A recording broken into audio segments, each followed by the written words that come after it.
I know what you're thinking. Last night, Claressa Shields beat Brittney Elkin in her MMA debut by ground and pound in the 3rd round. I know what you're thinking. If you picked Brittney Elkin to win that fight, I know what you're thinking.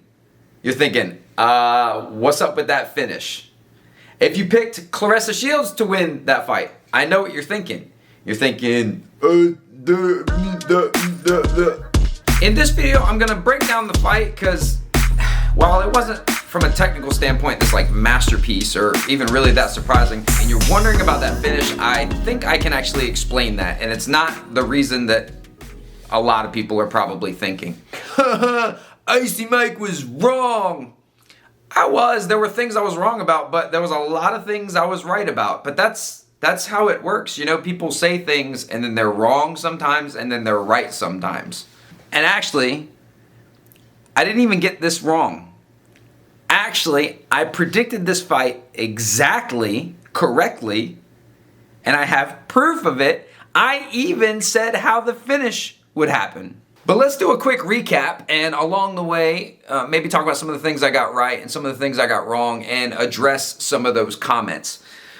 The first 2 rounds, guess what they look like? They look like a person who's really good at jiu-jitsu holding down a person that doesn't know jiu-jitsu. That's what everyone that knows anything about this stuff said would happen. And it was really confusing for a lot of the commenters because these are new eyes on the sport. They don't know what they're looking at. These are people that don't, by their comments you can tell, they don't know the difference between jiu-jitsu and wrestling. They don't even know that's 2 different things. They are 2 different things. If you didn't know that, it's not just fighting on the ground and fighting on the feet. My prediction was that no jiu-jitsu would manifest from Claressa Shields. That's what I said. I said we'd see no jiu-jitsu in that video, and we didn't. She did a couple things. You could tell that someone had told her what to do. She was going through the motions of trying to pummel for underhooks or scoot herself to the cage or do things or trying to bridge and roll, but all of it was like she was short stroking the bridge like people do when they're under stress when it's the first time someone has really tried to hold them down. She kept her composure in the beginning of takedowns. She sort of, and even in interviews, conceded that might happen.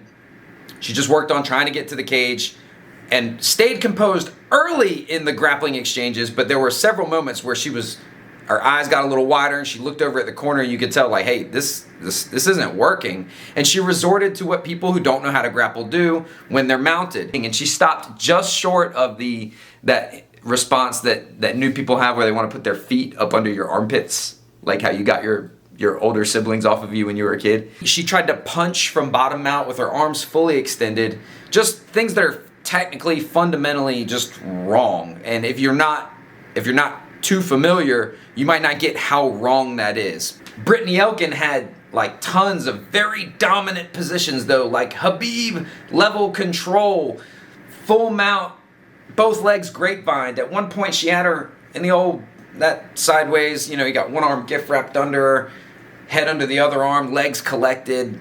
That person's not moving. It's really strange to get to the positions that Brittney Elkin got to for the amount of time that she was in them and not get a finish. I think one of the problems is she actually didn't give Claressa a ton of room to make too many mistakes. She was very concentrated on controlling, she wanted to get that old Dagestani handcuff or gift wrap one arm, get complete control and be very measured in her attacks from on top.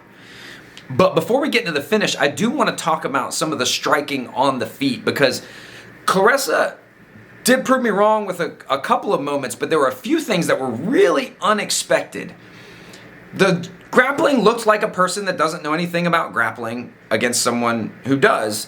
The striking did surprise me though, because while it was obvious that Claressa was going to be better on the feet, generally speaking, even in an MMA context, I didn't think it would translate as much, but there were some things that had me. The very first punch that Claressa threw was a jab that it wasn't a jab that landed, she just pumped her jab out there, and her hand moved so fast, I was like, oh, I will be eating my words. And it seems like no duh, of course her punches are better.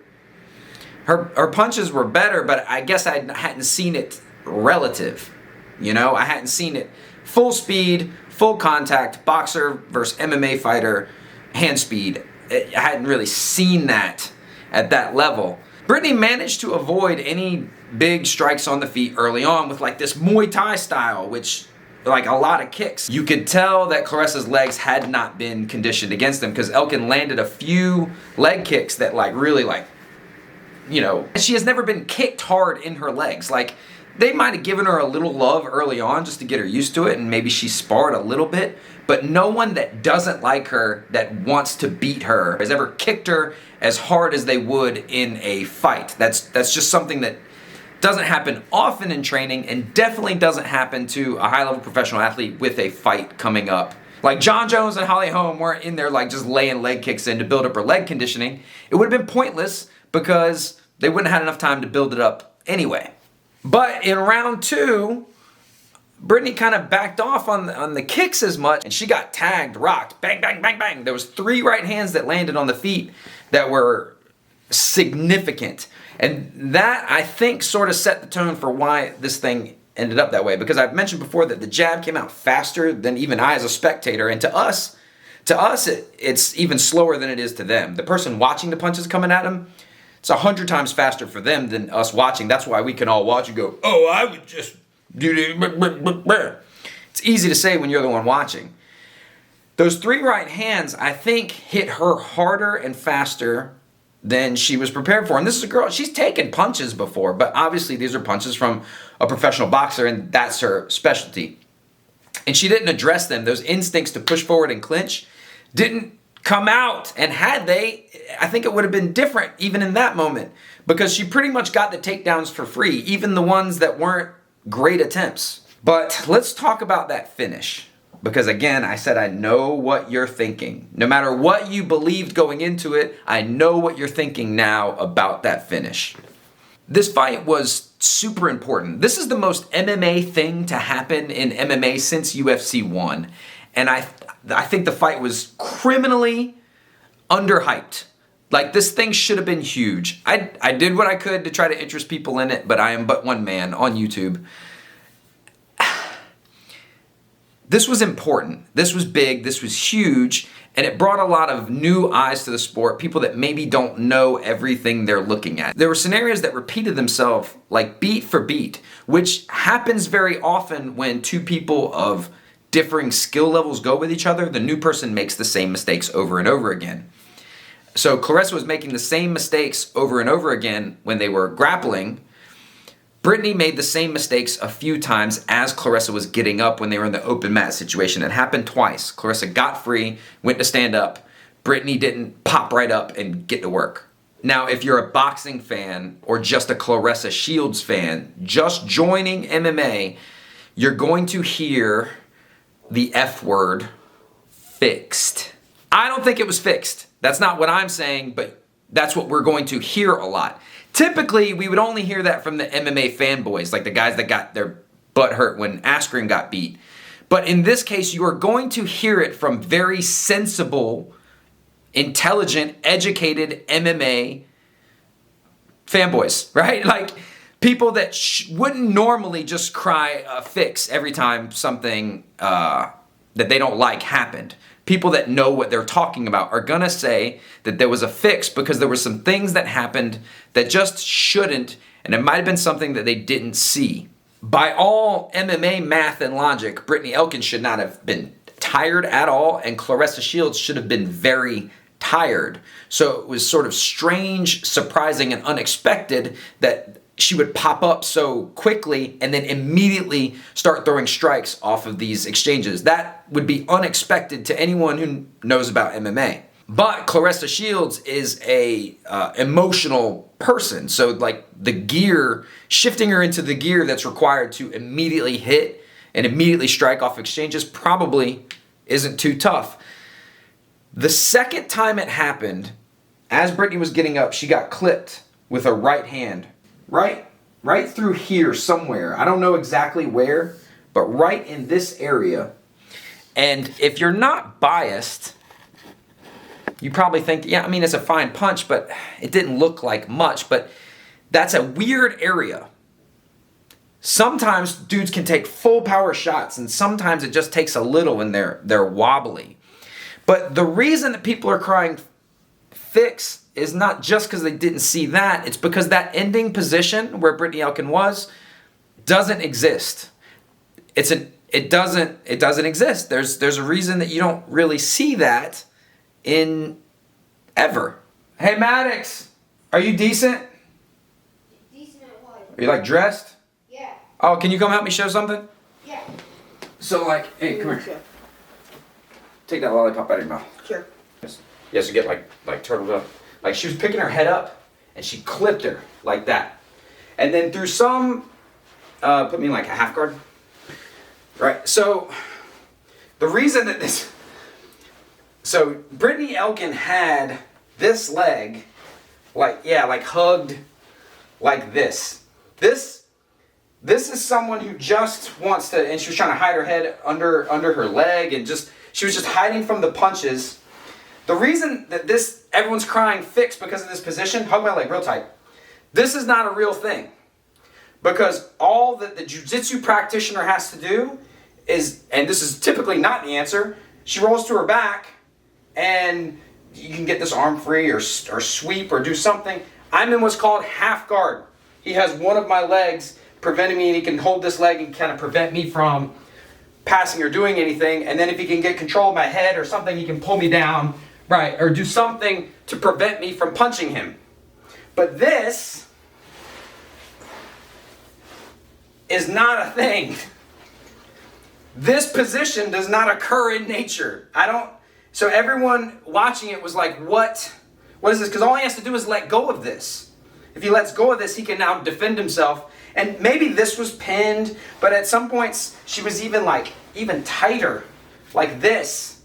Like it just was a weird, thank you, sir. It was a weird. So you did it? Yeah, thank you. So the position might look super weird to you and you might be crying foul, but you have to remember we're talking about an individual, not just a Brazilian Jiu-Jitsu brown belt. We're talking about Brittney Elkin, the Brazilian Jiu-Jitsu brown belt. And after I made my posts on it, I actually came across this prediction by this guy called Fight Master, worst name ever, but he actually gave a better analysis than I did, and he did a more in-depth study of actually how Brittney Elkin fights. She doesn't historically do well in scrambles. She sort of like goofs up the position all on her own. And she often ends up losing top position and not really moving to improve her position. And it's not because she does the wrong thing. It's just like she doesn't do anything. She just sort of lets positions happen. And I missed that on my lead up. I didn't look as hard into Brittney Elkin as I did into Claressa Shields. I just thought Brazilian Jiu-Jitsu brown belt, yeah, she's not doing too well against other MMA fighters, but a boxer should be easy work. You just take a couple punches and you get a hold of them. The other thing I was wrong about is how much of the fight would be up against the cage. Typically, Brazilian Jiu-Jitsu practitioners, as opposed to wrestlers, don't have a great open mat shot, like a shot not against the cage. So I didn't expect her to shoot and take her down before they got to the cage. I thought there'd be a lot more wall work, which Fight Master, he thought the same thing. He thought the clinch was going to be more important than it was. But I think that punch here did more damage than it would have looked like. It was such a transitional thing, such like a quick, that it could have sucked all the, will out of Elkin. That's my guess. Which brings us to being wrong about picking fights. This was weird. I knew this would happen because I've been picking fights online for a while. And when people want you to be wrong, they really want you to be wrong. It's a weird thing. It's a weird thing how badly people need you to be wrong. If you go look at these comments, it's crazy that this didn't age well. Do you know anyone that's always right? I picked the wrong person to win a fight. But you can tell they've never watched the channel because the funniest ones are like, haha, wrong again. And I just have a real easy counterpoint. I'm like, when was the first time? But I was not prepared. The internet is a weird place, and if you read these comments, like, yeah, I was wrong about the fight. What do you think that means? I think a lot of them are like, haha, you should like delete your channel. Like the only people that are allowed to have YouTube channels are the people who are right every single time about everything they say. or you aren't qualified to give MMA analysis because every analyst is right. You would lose half the coaches every event that think their guy is going to win. Like, then they don't know what they're talking about because they thought that the wrong guy would win. So yeah, I picked Brittney Elkin to win, but do you remember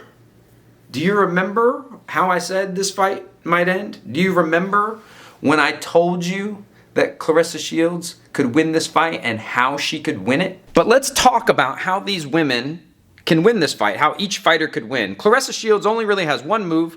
She can hit Brittney Elkin in the face with her fist hard enough that Brittney Elkin just doesn't fight well. That's literally the only way Claressa Shields can win. If Brittney Elkin chooses to be in a position where Claressa can land her right hand, and then after the right hand lands, she doesn't do anything else. Like, she just stands there and takes more of them or whatever. That's literally the only way Claressa Shields can win.